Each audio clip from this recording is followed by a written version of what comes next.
Hi, good afternoon, people. How are you? This is Tony Montana. I don't make special appearances, but in this video, I'm gonna make one. First, I wanted to make sure that I send my thanks to Documentary TV for allowing me to express my thoughts on this guy Chico Lopez. Give my background. Give him and his audience why I have an issue with Chico Lopez. And after this, thank you. I also wanted to make sure that I actually put in my put the things that I didn't mention in his video on his live, and at the same time make some sort of I guess my definition that I feel that the definition of a pit bull or a definition of some people saying the real pit bull, it wasn't clear. So I'm not saying that I'm renowned for anything. I am a long time dog owner of American Pitbull Terriers. I've owned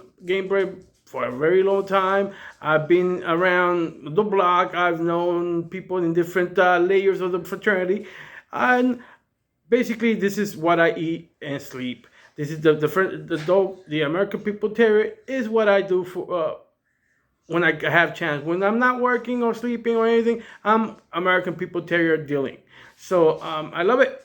But let's clarify first of all, what is a real American Pitbull Terrier? Now I'm going to give you the answer that it's most honest, because I'm not looking to sell you anything. People that will look to sell you something will like to spin it in a certain way so that it sounds like they only have the real American Pitbull Terrier. So let's give you an answer that I think it covers all breeds, not just the American Pitbull Terrier. Okay, so the American Pitbull Terrier, a real one or a Pitbull Terrier, is a dog that comes from a lineage of American Pitbull Terriers down to when they were pit dogs. These are the way you do this is just finding out the pedigree of this dog. In many other organizations, say in other registries, not the ADBA, other registries, they have a designation of purple ribbon.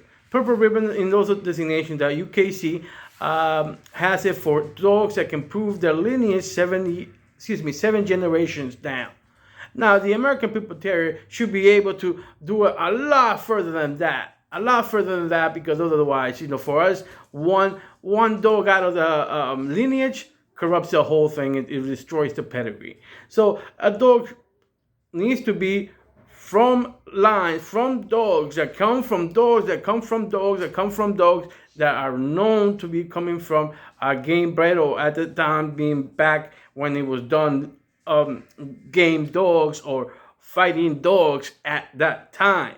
So that is considered an American Pitbull Terrier. Now, here's the confusion. Wow, what about game names? What if this? There are two types of real American Pitbull Terriers. The type is, one is, we could call them show, and the other one is coming from the working. And this is true for all the breeds, for all the working breeds. You have the show line and you have the working line. And both are American Pitbull Terriers. Just one was bred. Give you an example of things that people that work, the breed, the American Pitbull Terrier, for looks. Some do it for, I guess, the looks. The way they look, the breed. This one looks like a famous dog, so I'm gonna breed it to replicate that look, because people like that look, and that's how they breeding with that mindset. There's others that choose to breed for thinner high. Why thinner high? Thinner high will help the muscles show more. All right, and in the podium, in the show ring, they reward those dogs that look the part. Okay, but doesn't mean that in the field, if they were working as hog dogs or other type of in the farm, and they have to fend against a big deer or fend against something, thin skin or thin hide dog will not cut it. Will easily cut, will easily bleed out, and that's not what we're looking for in a working dog. So one of the indications you have a short dog type of dog or short dog is high definition on that dog. Because think about it, thick or high will cover the definition of a dog. So that is a way of you basically identifying what for show and what for work. You'll feel that the working side or working line will have very thick high, or a lot thicker high than the show high. So another thing that people sometimes breed for, and it's a show line, is loud dogs. Because especially the American people tell you, you think that a loud dog, or the one that's over crazy, it's a good dog. Oh, he's on, he's fire. It's just a reaction. It really doesn't mean, one thing doesn't carry over to the other thing. So when you were looking for a real American Pitbull Terrier, you have to say, am I looking for a working line, or am I looking for a show line, the one that looks pretty, or the ones that actually would be able to work? Obviously, we don't do it, but some people prefer the one that if the apocalypse came around and you need to hunt, that show dog isn't going to do anything. But the working dog will be able to help you catch a deer or whatever you need to do to survive. So that is my take on the real American Pitbull Terrier. What is it? I just mentioned it.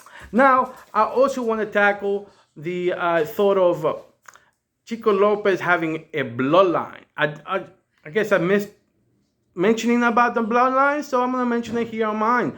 And again, I appreciate Documentary TV for allowing me to speak about it. Unfortunately, from what I heard in Chico Lopez Live that he re-raised, that he forced the guy to put them down because he changed his mind.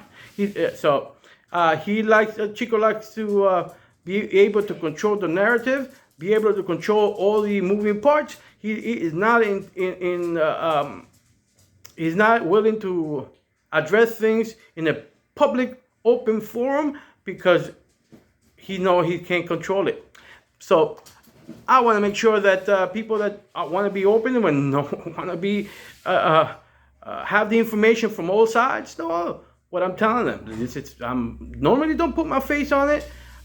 Since I did it for Documentary TV, I'm doing it again. You won't see my face too much, and I guess eventually I'll probably cover it. Who knows? I just don't like to, I like to stay private when I'm walking around. So anyway, let's cover the part about Chico Lopez and having a bloodline. And here I'm going to have to use the camera. I'm using my phone here. I'm going to show, first of all, I'm going to show Ciega the Gray's pedigree. Because supposedly for him, according to him, that is his best dog ever. Ever. Ever, ever. Okay? So if you guys know Ciega the Gray's pedigree, and I put it here, give me a second. Take a look at that. If you know about Ciega the Gray, you see that, you'll know. Again, this is now the latest dogs Chico's had, or is this one.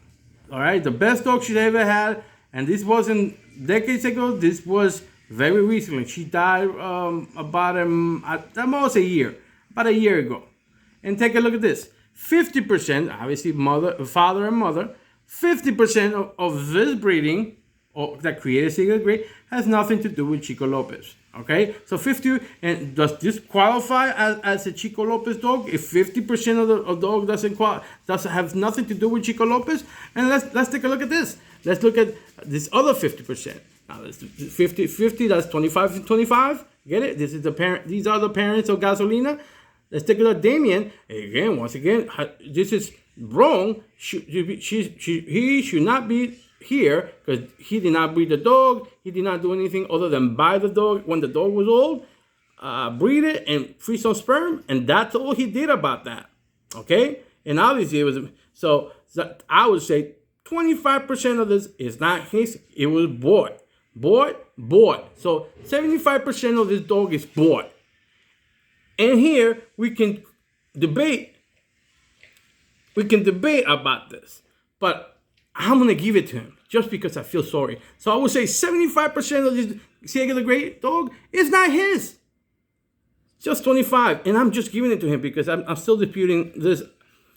But anyway, now which one is? I'm gonna show you in comparison. People say, "Oh, but that's the bloodline. That's the bloodline." Well, I'm gonna show you a bloodline. This is Sorrel's. Whoa, Sorrel's Watonga Joe. This is a dog. This I would consider a bloodline. This is Sorrel's dog for sure. Do you see? Sorrel is in every generation, not just a little bit, but a lot. This is a Sorrel's dog. This is a bloodline. This is what a bloodline looks like, okay? All right, so let's move forward. I'm gonna show you. This is what's his name? The Bagman. Now look again. This is another one that's pretty recent. The dog died about 1.5 years. Okay, and what do we see here? We see again a dog that's not his. He bought. This is I guess this could be Chico dog in the first generation, but again he's using this one. I to tell you, this dog he bought. Yes, he has Awesome Buck in it, but it wasn't Chico's. The Awesome Buck semen was owned by somebody else in Europe. So he bought this dog. But I will give it to him. But even giving King Amok to him, even though he did not breed it, he bought it. What do you see even 4 generations of his work? Does this look like a Chico bloodline? With only this, disregarding the rest of the people's work? I would not consider this a bloodline if you compare it to another dog. Let's compare it to another dog.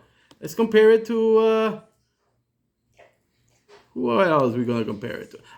Let's take a look at some of Tom Garner. This is another breeder. So let's take a look at Akuma.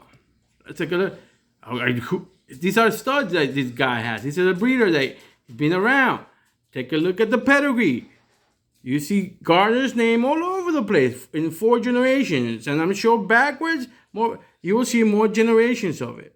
Okay, now we compare that to who else? Oh, let's look at this. This one is another famous dog. Chico Lopez says that's his bloodline. Champion Mechanic Buck. Okay, let's look at Champion Mechanic Buck, and what do you see again? A repetition of Chico Lopez buying a dog. I think he bought him. I'm not sure if it was frozen sperm, but regardless, not his bloodline, not his work, none of it. See how it is again? And at least in the Pitbull world, a lot of old timers say that the female didn't matter. It was really the male that mattered. The females were just the carriers. It's not my saying. This is a known saying by old timers in the American Pitbull Terrier breeders. Okay, so really, if that, we're thinking of that way, and the female doesn't matter. So we're talking about this is all somebody else's work. And by the way, Garner is included here. So would you consider this a Chico Lopez bloodline? All right, think about that. And Awesome Cricket, again, this is a combination that wasn't made by him, by Chico Lopez. That was not made by him, but it was done by somebody in Europe. And this was a gift to him. So, once again, the jig is up. All right, let's take a look at another Garner dog, just to compare it. All right, El Drogo sounds like a nice name. All right, so El Drogo, take a look at El Drogo. Once again, Garner's name is all over the place because he had his hand in the cookie yard, his hand in the kitchen all this time. So what do you have here, sir? You really have? Do you really consider that a bloodline? When a person that has been breeding for close to 30 years, breeding, and remember, he said that he creates champions in every litter. He said that. he creates champion. It sounds pretty, sounds nice, but is it true? Do his current dogs show that? A lot of breeders, old-time breeders, say you breed forward, not backwards. Do you see those individuals that I show you that are considered his top dogs? Do you consider those breeding forward? You keep seeing the same old dogs from the 90s, frozen freemen from the 90s, from different places, being used. So, in essence, is that a bloodline? I'm putting everything clear, precise, with examples. So, I even dressed up for the occasion. Some people say that I need to dress up to talk to you guys, so I dressed up. This will be the only time you're probably gonna see me. So, anyway, I hope you enjoy this. This is Tony Montana.